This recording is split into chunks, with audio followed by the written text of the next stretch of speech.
বিসমিল্লাহির রহমানির রহিম। আসসালামু আলাইকুম প্রিয় ভিউয়ার্স। আশা করি মহান আল্লাহর রহমতে যে যেখানে আছেন ভালো আছেন, সুস্থ আছেন। সবার সুস্থতা কামনা করে আরও একটি ভিডিও নিয়ে আসছি, তীব্র বশীকরণ নারাকালাম মন্ত্র। এই নারাকালাম বিদ্যা দিয়ে যে কোনো নারী পুরুষকে আপনি বশ করতে পারবেন এবং দূর থেকে তাকে টেনে আনতে পারবেন। সম্পূর্ণ পরীক্ষিত একটি বিদ্যা।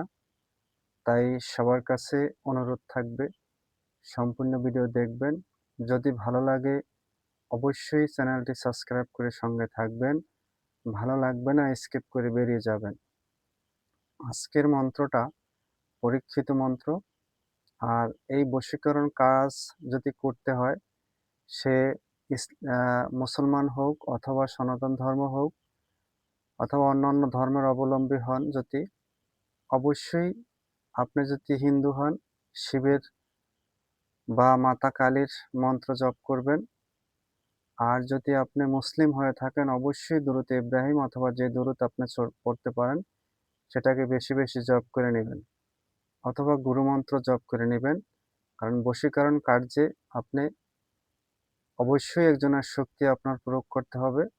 যদি আপনার গুরু থাকে তাহলে সবচেয়ে ভালো হয়। আর গুরু না থাকে অবশ্যই দুরূদ শরীফ পড়ে নেবেন।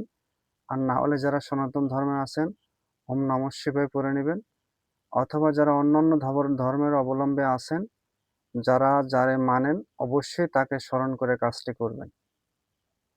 সর্বপ্রথম স্ক্রিনে মন্ত্রটা দেখেন। এই মন্ত্রটা খুব সহজ নিয়মে কাজ করতে পারবেন। তবে সবার কাছে অনুরোধ, অনৈতিক কোনো কাজে এটা খাটাবেন না। খাটায় আপনি বিপদগ্রস্ত হন, আমি আমার চ্যানেল কিন্তু কখনো দায়ী থাকবো না।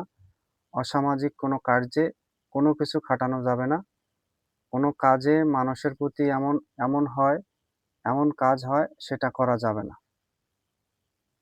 যে কাজে মানুষ কষ্ট পায়, কেউর মেয়েকে ভাগায় নিয়ে আসা, কেউর সংসারে আগুন জ্বালায় দেওয়া, কষ্ট করে সংসার করতেছে সেটাকে নষ্ট করে তার বউকে ভাগায় আনা, এ ধরনের কাজ করা যাবে না। নিয়মটা ভালো করে শুনেন। যাকে বশ করবেন তার মাথার চুল সংগ্রহ করবেন। যদি হাতে পায়ের নখ সংগ্রহ করতে পারেন সবচাইতে ভালো হয়। যদি না পারেন তাহলে মাথার চুল সংগ্রহ করবেন। যে কোনো দিন চুলটা সংগ্রহ করতে পারেন।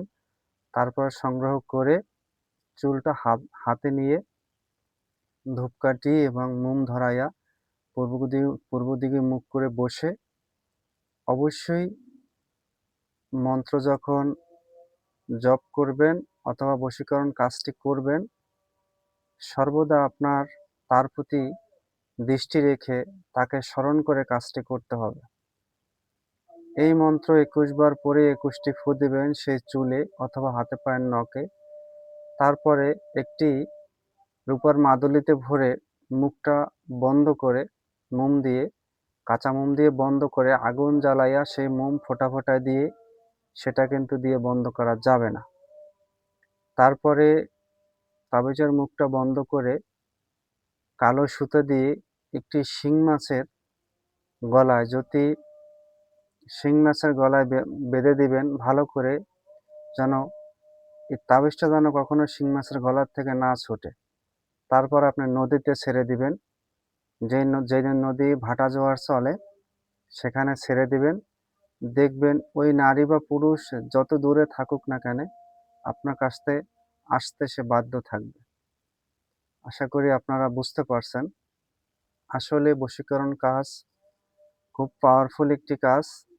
এ কাজ সবার হাতে হয় না, তবে বিশ্বাসের সহিত এ কাজ করতে হয়।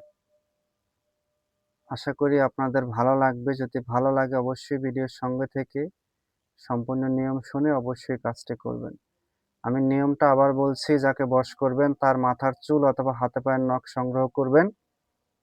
সে চুলে এই মন্ত্র ২১ বার পরে ২১টি ফু দিবেন। ফু দিয়ে একটি রূপার মাদুলিতে ভরে কালো সুতা দিয়ে বেঁধে একটি শিং মাছের গলায় বেঁধে নদীতে ছেড়ে দিবেন। যে কোনো শনি মঙ্গলবার করবেন। কাজটি করবেন ভোরে অথবা সকাল ৫টা থেকে ১০টার ভিতর অথবা বিকাল ৫টা থেকে রাত্র ৯টা পর্যন্ত। এই ২ টাইমে কাজটা করবেন। দেখবেন কাঙ্ক্ষিত ব্যক্তি আপনার কাছে চলে আসছে। নিঃসন্দেহে করবেন। অবশ্যই মন্ত্রটা দেখে নেবেন। মন্ত্রটা কিন্তু খুব পাওয়ারফুল। বুঝে শুনে কাজটি করবেন। কোনো বিপদগ্রস্ত হলে কিন্তু আমি আমার চ্যানেল দায়ী থাকব না, কোনো আইনি ঝামেলা যদি আপনি পড়েন এই কাজ করে। আশা করি বুঝতে পারছেন। ভালো থাকবেন, সুস্থ থাকবেন। আজ এই পর্যন্তই। আসসালামু আলাইকুম ওয়া রাহমাতুল্লাহ।